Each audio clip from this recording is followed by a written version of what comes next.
Cierto es que Francia poseía desde tiempo atrás intereses comerciales en el Asia Occidental y el nuevo tratado incrementaba la influencia comercial francesa en aquella parte del mundo, pero aquellas ventajas habían sido compradas por un acuerdo considerado como un crimen por el resto de la cristiandad y una traición a la fe cristiana, perpetrada por un rey que osaba llamarse cristianísimo. La política exterior de Solimán durante los últimos años de su reinado continuó siendo, en general, muy semejante a lo de los años 1520-1540. Tras la muerte de Zapolia en 1540, el sultán reanudó la guerra en diversas ocasiones, a fin de consolidar su influencia en territorio húngaro y evitar que Fernando de Habsburgo adquiriera una posición predominante en el país. En 1548-49 emprendió otra expedición contra Persia y a su regreso pudo anunciar a los soberanos europeos que había conquistado 31 ciudades. Solimán pasó los últimos años de su vida consolidando sus posiciones en Hungría y en el Mediterráneo, y murió en 1566 en el curso de una nueva expedición a Hungría. Por ciertos rasgos de su carácter, Solimán fue considerado como un verdadero monstruo, al menos para los occidentales. Sin embargo, no puede negarse que fue un gran soberano, lo que demostró no solo con su política exterior realmente grandiosa, sino también por su excelente administración interior. La historia universal le ha otorgado el título de Magnífico, y por su parte la turca lo apellida Solimán el Legislador. Sus compatriotas tratan de demostrar con ello que Solimán, gracias a su inteligente política, restableció el orden en su imperio y supo asegurar el bienestar de sus súbditos con leyes que ostentan el sello de su sabiduría. En la galería de los grandes del siglo XVI, Solimán conquistó un lugar por derecho propio y figura entre aquel grupo de recias personalidades que decidieron entonces el destino de Europa y del mundo entero. Es digno equivalente de Carlos V, Francisco I y Enrique VIII, y cubre con ellos aquella primera mitad del siglo XVI.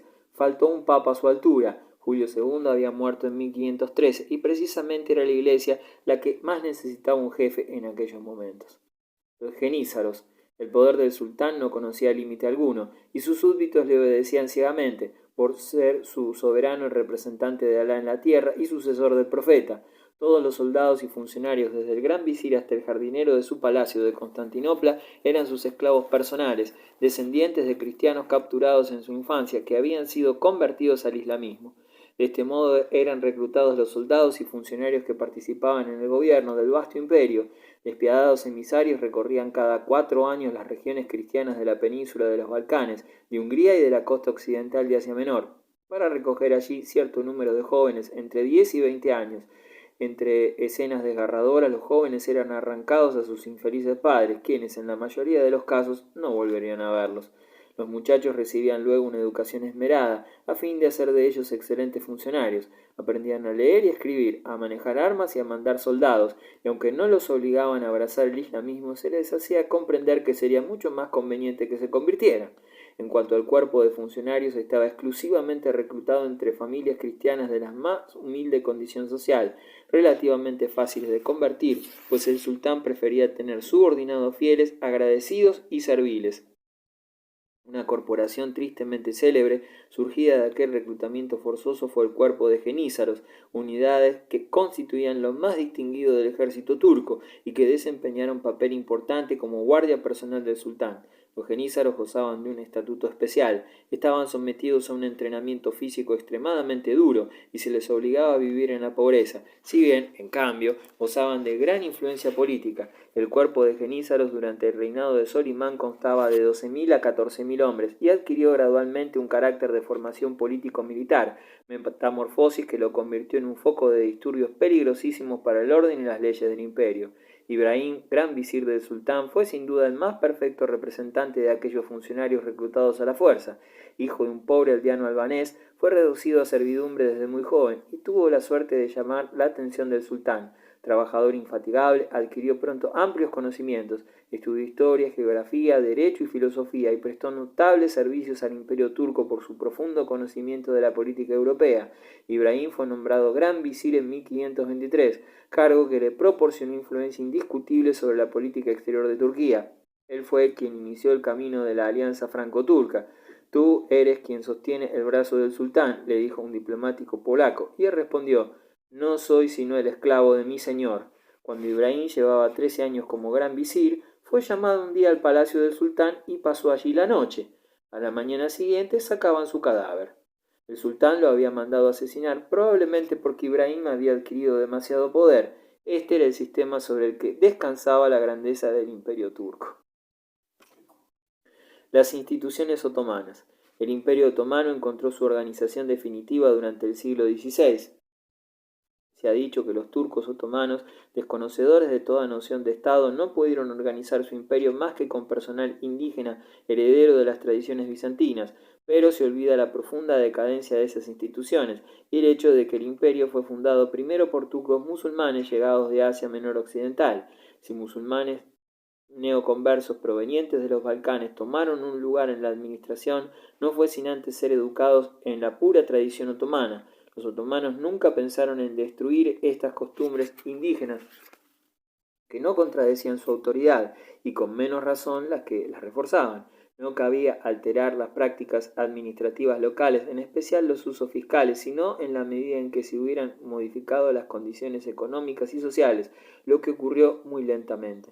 Se hace necesario distinguir las instituciones centrales de los conquistadores y las de base, que prolongaban el pasado autóctono. El Imperio otomano se concebía ante todo como musulmán, de tal manera que, como en otros estados musulmanes, el personal de las mezquitas, de las madrazas e incluso los cadis, mantenidos por fundaciones piadosas, waqfs, y encargados de aplicar la ley, quedaron fuera del control gubernamental. Más adelante se recabó la opinión de los juristas que, organizados bajo las órdenes de un gran mufti, constituyeron una especie de tribunal supremo. Las medidas políticas y administrativas exteriores a la ley o incluso contrarias eran confiadas para su aplicación a un personal de funcionarios civiles y militares que eran unos agentes directos y que no tenían la independencia de los hombres de la ley. En los demás estados, la mayoría de los agentes políticos y militares eran de origen servil, mientras los jefes de la administración civil procedían de la clase acomodada de las poblaciones autóctonas, pero ambas categorías se fundieron con rapidez y en la medida en que la institución del Deutschrime Genízaros, la leva de niños, proporcionaba personal administrativo, militar y de corte.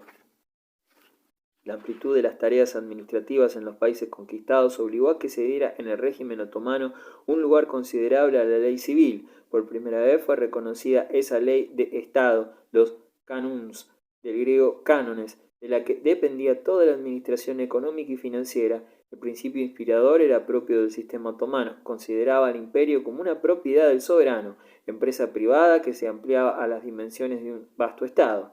La infantería genízara era mantenida directamente por el príncipe, pero la caballería de los país, herederos de los antiguos gazis, recibía un timar, es decir, el derecho a cobrar las rentas fiscales de una tierra de dimensiones modestas. Generalmente, una aldea corresponde a la pronoia bizantina y se relaciona también con el icta musulmán, tal como había funcionado en Oriente antes del siglo X. El timar, que no era hereditario, no contenía una verdadera autoridad ajena a la intervención del Estado. Todo dependía del Estado, representado en provincias por gobernadores revocables que nada tenían de feudatarios. El Imperio otomano mostró una centralización mayor que la de cualquier otro Estado medieval. Estaba apoyado en una numerosa burocracia. En cuanto a la sucesión, la dinastía supo mantener la indivisibilidad del trono, aunque fuese por el rudimentario medio del asesinato de los hermanos y hermanastros del heredero designado. Originariamente el príncipe tomaba como esposa princesas turcas o cristianas, pero a partir del siglo XV dejó de tener mujer legítima y sus hijos eran concebidos en algunas de las esclavas que llegaban a su harem. Finalmente, es de destacar que los otomanos no mostraron la menor intolerancia con respecto a los cristianos. En la época en que la Inquisición se enconaba como institución de Estado y en que judíos y moros eran expulsados de España, el patriarcado de Constantinopla se vio beneficiado, pues tenía protección contra las injerencias latinas y gozaba de mayor influencia en las iglesias eslavas, en adelante menos autónomas. A pesar de Brichmer, el establecimiento de colonias musulmanas y la conversión de ciertos grupos indígenas, nada se hizo para impedir a la mayoría de los balcánicos seguir siendo cristianos. Contrariamente a lo que sucedió con la expansión árabe, la conquista política no fue acompañada de conquista religiosa. Civilización otomana. Adversarios de las dominaciones políticas latinas y de los privilegios exorbitantes, los otomanos admitieron la presencia de comerciantes infieles con la condición de controlar sus actividades y de someterlos a sus impuestos. Los florentinos aprovecharon su ventaja sobre Venecia y Génova, dada la política antiturca de estos. Los venecianos reconquistaron luego parte del terreno perdido. Parece seguro que la actividad comercial en el Imperio otomano no disminuyó. La capital, Constantinopla, fue repoblada con la llegada de eslavos y musulmanes, a la espera de los judíos españoles y los armenios. La capital y su serrallo constituían una clientela para el comercio de lujo. Los viajeros describen una ciudad activa en que las corporaciones bizantinas se transformaron sin dificultad en corporaciones musulmanas. Los otomanos, alejados de sus orígenes rústicos, dejaron florecer las civilizaciones de los países conquistados. Letón vivió en Constantinopla, y si Frances, Ducas y Calcónidas fueron a escribir en países de dominación latina, Lesbos, Corfú, Creta, sus historias de paso del Imperio Romano al del Rum, Cristóbulus ofreció a Mehmed II la biografía a él consagrada. Italianos como Gentile y Bellini se pusieron al servicio de este príncipe para pintar personajes y hechos de la nueva Constantinopla. La civilización otomana fundó en una sola las desarrolladas en el Principado de Karamánidas y el de Kastamuni y en los dominios del Carnero Blanco. Su cultura siguió vinculada a la tradición árabe e iraña, pues mientras teólogos y juristas seguían expresándose en la lengua de la revelación y los místicos, poetas y narradores de toda clase utilizaban todavía con frecuencia el persa, la literatura turca se nutría sobre todo de traducciones. A decir verdad, la literatura turca buscaba todavía su camino, no sin contactos con las culturas análogas de Asia Central. A partir del siglo XV, la masa de sus obras poéticas en prosa era considerable y directamente accesible al pueblo. A la obra de los grandes poetas Nesimi y Ahmedi, que son del siglo XIV, se junta en el XV un apasionado interés por el pasado turco. Grandes constructores de mezquitas y madrazas, los otomanos sobresalían en arquitectura, terreno en el que desarrollaron con gusto el precedente arte de Asia Menor, selyúcida y mongol. Se destaca a principios del siglo XV la mezquita verde de Brusa. Con la conquista de Constantinopla se ampliaron las aspiraciones y los medios. No solo las influencias de Asia se combinaron con las técnicas de los maestros autóctonos, también Mehmed II, sus sucesores y servidores se empeñaron en hacer de Istambul una capital en que el Islam eclipsara el esplendor de la Constantinopla bizantina. Santa Sofía fue convertida en mezquita y con revestimientos de estuco sobre sus mosaicos levantaron mezquitas nuevas y espaciosas, probando que el arte de la cúpula no estaba olvidado, recortando el cielo con sus alminares cuyas siluetas contrastan felizmente con el exterior mediocre de la mayoría de las iglesias cristianas de Oriente. Expansión del Islam en África. Nuevas milicias. Ya en los siglos XI y XII había progresado con rapidez el Islam en África, gracias al impulso que le dieron los almorávides o gente del Ribat, especie de convento militar establecido en una isla sudanesa próxima a la desembocadura de Senegal, donde vivía en retiro un grupo de notables de la tribu Lamtuna. La santidad de estos soldados del profeta exaltó a las tribus nómadas de Tagant y Adrar, poco menos que olvidadas, así como a los negros de Krur. Excitados por un predicador bereber, Ibn Yassin de Casula, los almorávides atacaron Ghana, que sucumbió hacia 1076. Impusieron también el Islam por la fuerza de su espada a todo el Sahara occidental, hasta el sur de Marruecos. Como muriera Ibn Yassin en combate por la fe, uno de sus émulos, Yusuf ben Texufin, coronó su obra fundando Marrakech, Marruecos, donde estableció su capital antes de iniciar la conquista de España.